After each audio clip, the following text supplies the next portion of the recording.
Hello everyone, welcome to Magnet Brains. I'm Vanya Naren, your HKO, that's International GK Olympiad Educationals for grade 9th.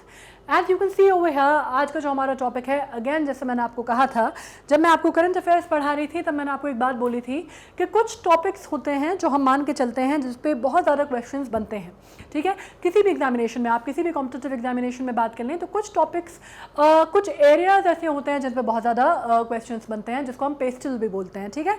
उसमें politics एक part होता है, economics एक part होता है, legal एक पार्ट होता है, सोसाइटी होता है। उसी तरह उसमें एक बहुत इंपॉर्टेंट पार्ट होता है एनवायरनमेंट का। स्पेशली जब हम एनवायरनमेंट से रिलेटेड न्यूज़ पढ़ते हैं तो आपने ये चीज़ देखी होगी, आपने महसूस की होगी करंट अफेयर्स में कि काफ़ी सारी न्यूज़ जो है हमारी एनवायरनमेंट का हिस्सा होती हैं। तो और उस पर बहुत सारे सवाल बनते हैं। मतलब अगर आप यूपीएससी से लेके क्लैट से लेके किसी भी कॉम्पिटिटिव एग्जामिनेशन इंक्लूडिंग योर आईजीकेओ, उसमें अगर आप देखेंगे तो आप देखेंगे एनवायरनमेंट इसका अपने आप में एक अलग पहलू भी है, एक अलग सब्जेक्ट एरिया भी है जो कवर किया जाता है, और उस पर सवाल ओवरऑल भी आते हैं, ठीक है। तो आपका कॉन्सेप्ट का भी एरिया है और इन जनरल भी, अगर कंटेक्चुअल, अगर आप जनरल अवेयरनेस की बात करते हैं तो उसमें भी बहुत इंपॉर्टेंट माना जाता है, ठीक है। शॉर्टी नोट्स में आज हम जो टॉपिक करने वाले हैं that is about getting India to net zero report. मतलब आपको मालूम है नेट जीरो कार्बन एमिशन की बात हो रही है जो हमने तय किया है कि हम 2070 तक अचीव करेंगे, ठीक है। उसके ऊपर ये बात हो रही है। एनवायरनमेंट का टॉपिक है, कंसेप्ट का टॉपिक है, कंटेक्सचुअल करंट अफेयर्स का टॉपिक है, क्योंकि अभी ये रिपोर्ट ऐसी सामने आई है जिसके ऊपर अपन चर्चा करने वाले हैं।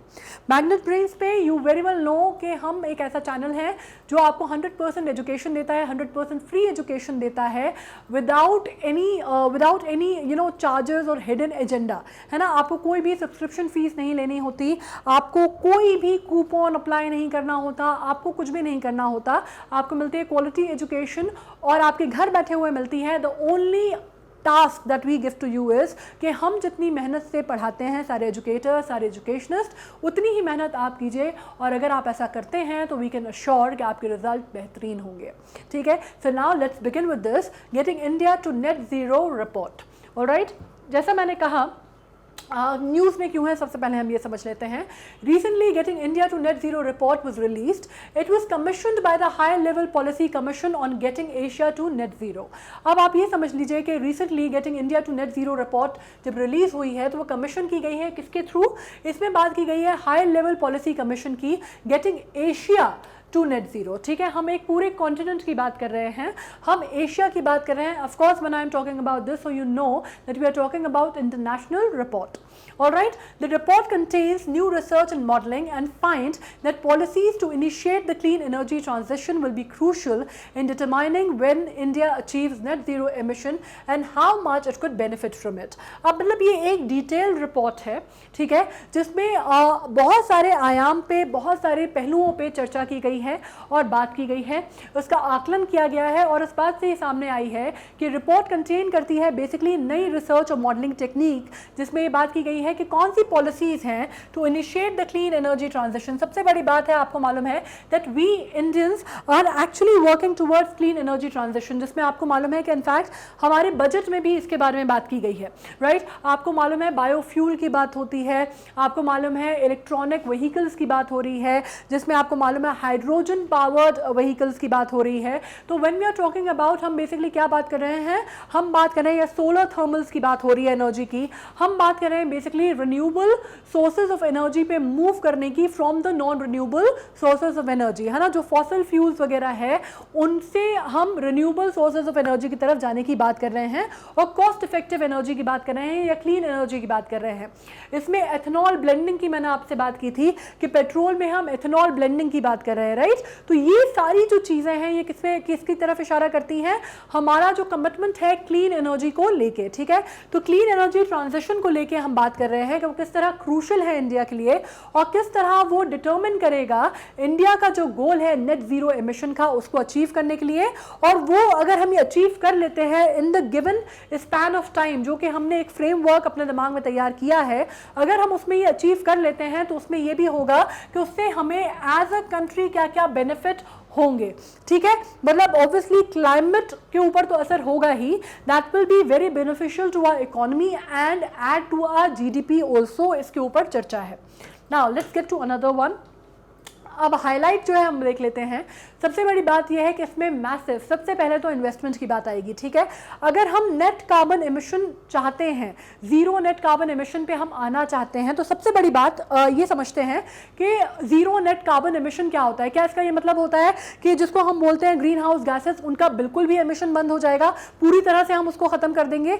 नहीं कर सकते। That is completely like that is not even possible to have, right. Greenhouse gases किसको बोलते हैं? जैसे कार्बन डाइऑक्साइड हम समझते हैं, है ना, मतलब ये वो गैसेस हैं जो कि आपका क्या करते हैं, जो कि एटमॉस्फेयर, जब आप बात करते हैं एब्जॉर्प्शन जो हो रहा है वो, और उसका जो रेडिएशन है उसमें जब बैलेंस नहीं होता तो बेसिकली क्या होती है, वो ग्रीन हाउस गैस होती है और वो क्या करती है, वो हीट ट्रैप करती है, जिससे आपका ग्लोबल टेम्परेचर या ग्लोबल वार्मिंग बढ़ रही है, ठीक है। ये कंसेप्ट क्लियर है। अब हम ये बोलें कि हमें नेट जीरो एमिशन पे जाना है, इसका मतलब हम ये समझें कि हम पूरी तरह उसको नलिफाई कर देंगे या पूरी तरह उनका एमिशन जीरो कर देंगे, ये हमारे लिए संभव नहीं है, ठीक है। व्हाट वी मीन इज कि हम उसको न्यूट्रलाइज करें, मतलब उतना ही जितना हम बेसिकली एमिट कर रहे हैं उतना ही हम उसको रेडिएट कर सकें या उसका एब्जॉर्प्शन हम कम कर सकें, मतलब उससे जो ग्लोबल टेम्परेचर राइज हो रहा है वो ना हो, बेसिकली हमारा मतलब ये है, ठीक है। तो उसका मतलब होता है बैलेंस करने की बात होती है, ठीक है। अब इसमें बहुत सारे समिट्स में आपने सुना होगा या बहुत सारी कॉन्फ्रेंसेज आपने सुना होगा। सबसे बड़ी बात जब मैंने इसके बारे में की थी तो पेरिस एग्रीमेंट, है ना, पेरिस एग्रीमेंट में जब हम बात कर रहे थे तो उसका मतलब क्या आ रहा था, 1.5 डिग्री सेल्सियस के आसपास आप इसको कंटेन करने की बात कर रहे हैं, जो आपका टेम्परेचर है उसको, ठीक है। या फिर आप COP26 आप बोलते हैं, जो कि अगेन जो कोऑपरेशन ऑफ पार्टीज है, राइट। ये ग्लासगो में हुआ था, इसमें भी यही सेम चीज हुई कि आपको जो ग्लोबल वार्मिंग है, ग्लोबल टेम्परेचर है, उसको आपको लोअर डाउन करना है, ठीक है। तकरीबन अगर हम ये नेट कार्बन एमिशन की बात करते हैं तो 130 कंट्रीज ने इसके लिए आप कह सकते हैं उन्होंने 2050 तक, किसी कंट्री ने 2050 तक किया है, हमने उसको अगर हम फीजिबिलिटी देखें, प्रैक्टिकल एस्पेक्ट देखते हुए हमने 2070 हमारा लक्ष्य रखा है, ठीक है। 2050 तक अगर हमने, जैसा मैंने आपसे कहा था कि इंटर गवर्नमेंटल पैनल की जो रिपोर्ट आई थी उसके हिसाब से ये था कि अगर 2050 तक हमने कंट्रोल नहीं किया तो उसके जो इम्प्लीकेशंस होंगे या उसके कॉन्सिक्वेंसेज होंगे वो बहुत भयावह होंगे और हमें उसकी बहुत भारी कीमत चुकानी पड़ेगी, क्योंकि क्लाइमेट डिसऑर्डर इतना ज़्यादा बढ़ जाएगा कि हम उसको बैलेंस नहीं कर पाएंगे, ठीक है। इस तरह की रिपोर्ट आई थी जो कि बहुत अलार्मिंग थी और जिसके बाद आप कह सकते हैं कि कंट्रीज जो हैं एकदम से आप कह सकते हैं कि एक तरह से जिसको बोलते हैं ना जोल्ट हुई थी समझने के लिए, और इसकी जो अंडरस्टैंडिंग थी या इसका आप कह सकते हैं कि कितना इमीडिएट इस पे एक्शन लेने की ज़रूरत है, ये सबके समझ में आया था। 130 कंट्रीज़ ने इसके लिए आप कह सकते हैं एक तरह से कि अपने आप को क्या बोलेंगे आप, इसको प्रतिज्ञाबद्ध किया है कि हम इसको 2050 तक नेट कार्बन एमिशन हम नीचे ले आएंगे, ठीक है। जिसमें से 8 कंट्रीज़ आज की तारीख में अपने आप को बोलती हैं कि हाँ भाई हमने अपना नेट कार्बन एमिशन जो है वो ज़ीरो कर दिया है। इंडिया ने, आपको मालूम है जिस तरह का हमारी कंट्री का आप कह सकते हैं कि डायमेंशनली हम जो हमारी जो लोकेशन है, जितनी बड़ी ये कंट्री है और जितना हमारे यहाँ वेरिएशन डाइवर्सिफिकेशन है, हमने एक प्रैक्टिकल एस्पेक्ट लेके चले कि हम 2070 तक इसको अचीव करने की कोशिश करेंगे और उसी में हम बहुत सारे काम जो हैं वो कर रहे हैं, ठीक है। आपको मालूम होगा कि काफ़ी कुछ हम पेपर सेव करने के लिए डिजिटलाइज करने की कोशिश कर रहे हैं। आपको मालूम होगा कि हम बहुत सारे आयामों में काम कर रहे हैं, हम बहुत सारे ऑल्टरनेटिव एरियाज़ में काम कर रहे हैं, ठीक है। तो ये सारी चीज़ें हैं, लेकिन इन्वेस्टमेंट के तौर पे अगर हम देखते हैं तो अभी हमें बहुत मैसिव इन्वेस्टमेंट की ज़रूरत है, विच इज़ अप्रॉक्सीमेशन में USD 10.1 ट्रिलियन डॉलर जो है हमें इन्वेस्ट करना है now if the country is to achieve net zero emission target by 2070। मतलब आप ये समझ लीजिए कि अगर हम ये बात कर रहे हैं तो अभी हमें मैसिव इन्वेस्टमेंट की ज़रूरत है हाल में, ठीक है। उसके बाद अगर हम बात करते हैं इंडिया को, आप ये समझ लीजिए investment required would be USD 13.5 trillion अगर हम एमिशन को बात करने की कोशिश कर रहे हैं 2050 तक। हालांकि हमने 2070 मान के चल रहे हैं, तो आप मान ही लीजिए कि ये अमाउंट जो है ये हमें कब लगेगा, अगर हम 2050 तक अचीव करना चाहते हैं, और $10.1 ट्रिलियन इन्वेस्टमेंट हमें लगेगा अगर हम 2070 तक इन्वेस्ट करना चाहते हैं, बनाना चाहते हैं। तो additional finance would free up existing resources to tackle negative impact of climate policies such as carbon taxes to help reskill and upskill workers। इसको आपको बहुत सारे लेवल्स पे, बहुत सारी जगहों पे आपको इम्प्लीमेंट करनी पड़ेंगे चेंजेस, और आपको बुनियादी तौर पे जो आपका स्ट्रक्चर है या ढांचा है वो आपको बदलना पड़ेगा। आपको स्किल्ड वर्कर्स की ज़रूरत पड़ेगी, आपको बहुत सारी जो आपकी इंडस्ट्रीज़ हैं उनको अपग्रेड करने की या अपस्किल करने की ज़रूरत पड़ेगी, ठीक है। Now, the report acknowledged the significant resources needed for India to transition to the clean economy, and were this finance not available, there would be a significant strain on the domestic economy. अब आपको एक चीज़ समझनी होगी कि हमारे यहाँ इस report ने बहुत साफ तौर पे ये बात जो है मानी है, एक्नॉलेज की है कि बहुत ज़्यादा सिग्निफिकेंट रिसोर्सेज जो है भारत के लिए अनिवार्य होंगे, ज़रूरी होंगे अगर आप ट्रांजिशन करना चाहते हैं। इतना बड़ा देश, आपको मालूम है 7th नंबर पे आते हैं हम जब हम जोग्राफिकल एरिया की बात करते हैं, ठीक है। और उसमें भी हमारे यहाँ जैसे आपको मालूम है कि हर तरह का आपको एरिया जो है, आपको मालूम है एरिड रीजन्स भी हैं हमारे यहाँ, आपको मालूम है कोस्टल एरिया है, देन आपको मालूम है हिली एरियाज हैं, हिमालयन टेरेन्स आती हैं। तो आपको मालूम है जब हम पूरे इंडिया की बात करते हैं तो हमारे अपने चैलेंजेस बहुत ज़्यादा हैं जो कि जोग्राफिकल डायमेंशन की वजह से भी हैं, ठीक है। अब इसमें अगर आप बात करते हैं क्लीन इकोनॉमी की, तो आपको मालूम है कि आपको ट्रांजिशन करने के लिए बहुत ज़्यादा रिसोर्सेज की ज़रूरत पड़ेगी, सिग्निफिकेंट रिसोर्सेज की, और अगर वो फाइनेंस अवेलेबल नहीं हो पाया तो आपकी डोमेस्टिक इकोनॉमी पे इतना ज़्यादा प्रेशर आ जाएगा, इतना ज़्यादा स्ट्रेन हो जाएगा कि फिर आपके लिए कंट्री के तौर पर सर्वाइवल जो है वो थोड़ा सा कठिन, थोड़ा सा मुश्किल हो जाएगा for the population of 1.2 billion people, right. So अब इसके बेनिफिट अगर हम बात करते हैं तो पहले हम बेनिफिट समझ लेते हैं।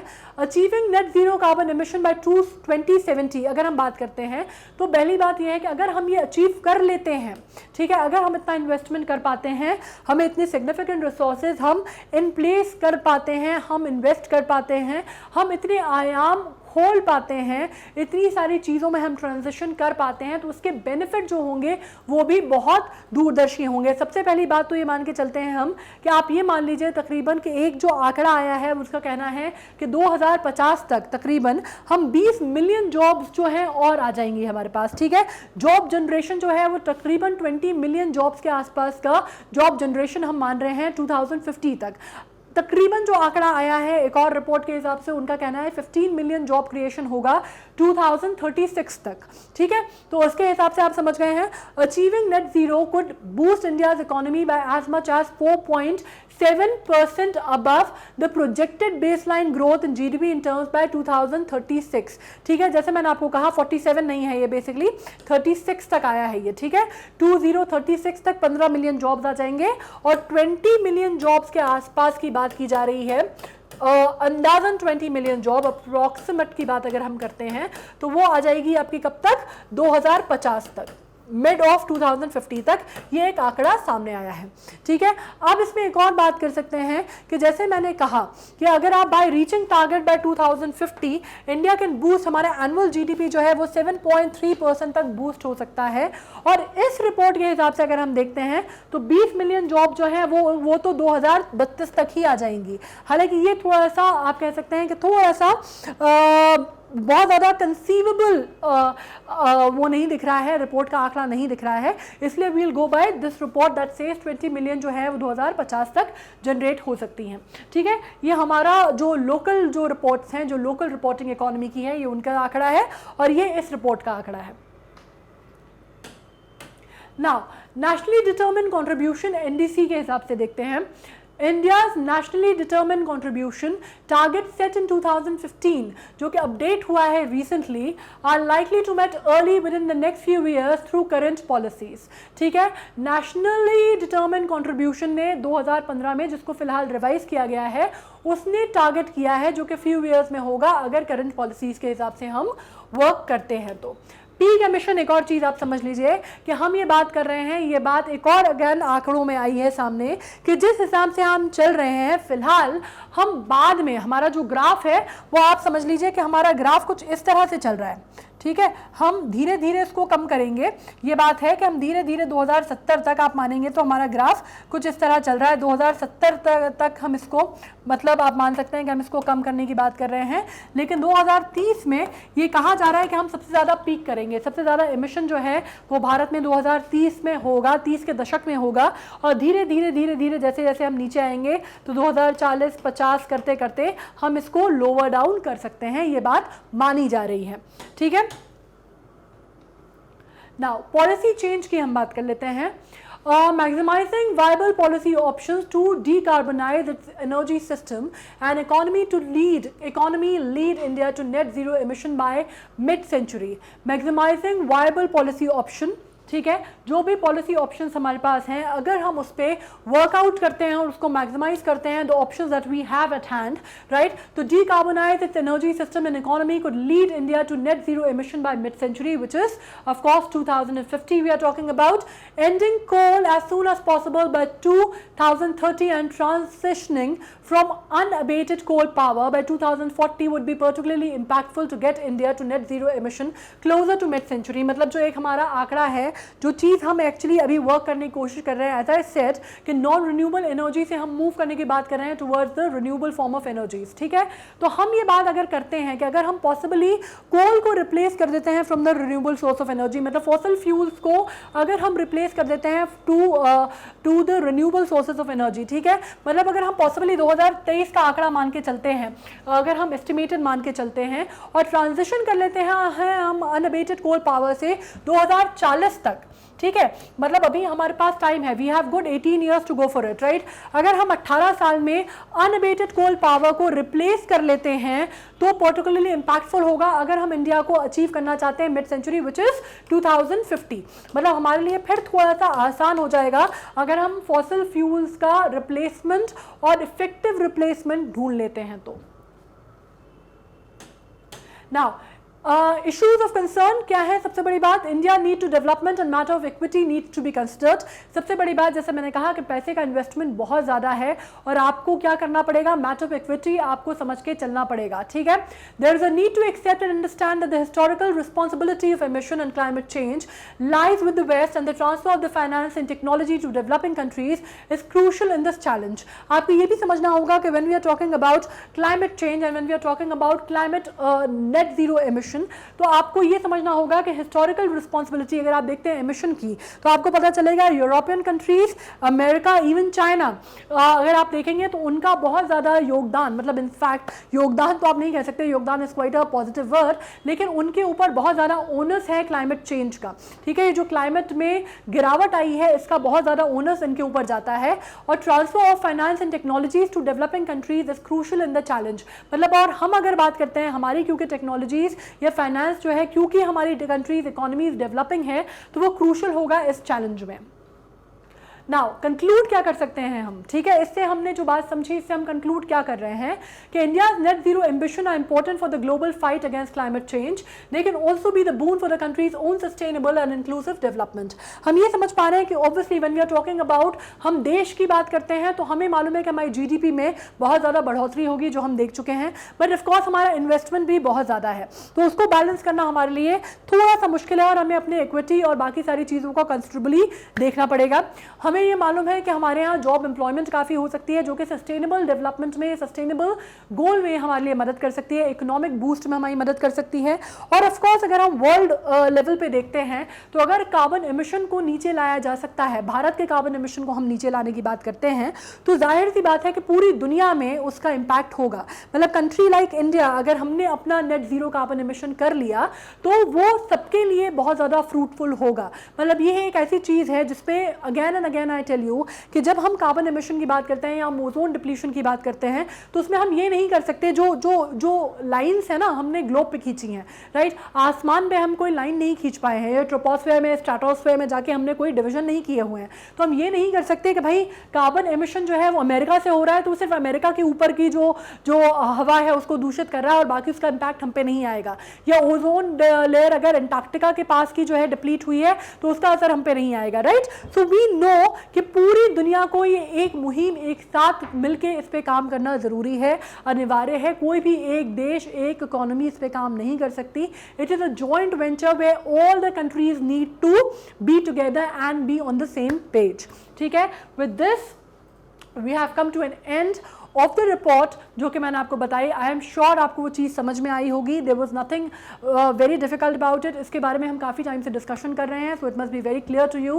बाकी एज आई टेल यू, अगर कोई भी कंफ्यूजन है तो what you can do is आप जा सकते हैं हमारी मैग्नेट ब्रेन्स की वेबसाइट पे। वहाँ पे जब आप जाएंगे यू विल फाइंड ओलंपियाड, आपको ओलंपियाड मिलेगा। उसमें अगर आप देखेंगे तो बहुत सारे मैंने शॉर्टी नोट सीरीज़ किए हुए हैं एनवायरमेंटल टॉपिक्स पे। उसके अलावा हमने काफ़ी सारी, आप अगर देखेंगे तो करंट अफेयर्स में भी अगर आप देखेंगे तो बहुत सारा करंट अफेयर्स का पार्ट भी हमने इस पर कवर किया हुआ है, ठीक है। तो वो आपके लिए बिल्कुल भी कहीं पे भी दिक्कत आपको इसमें नहीं आएगी। बाकी आप हमसे रह सकते हैं कनेक्टेड, ऑफ कोर्स आप जानते हैं कि हमारे सोशल मीडिया हैंडल पे, फेसबुक पे, इंस्टा पे, टेलीग्राम के माध्यम से आप रह सकते हैं कनेक्टेड। आपको ये मालूम है कि कूपन कोड नहीं लगना है, कोई बाय नाउ पे लेटर फलाना ढिमका किसी भी प्रकार की कोई पॉलिसी नहीं है।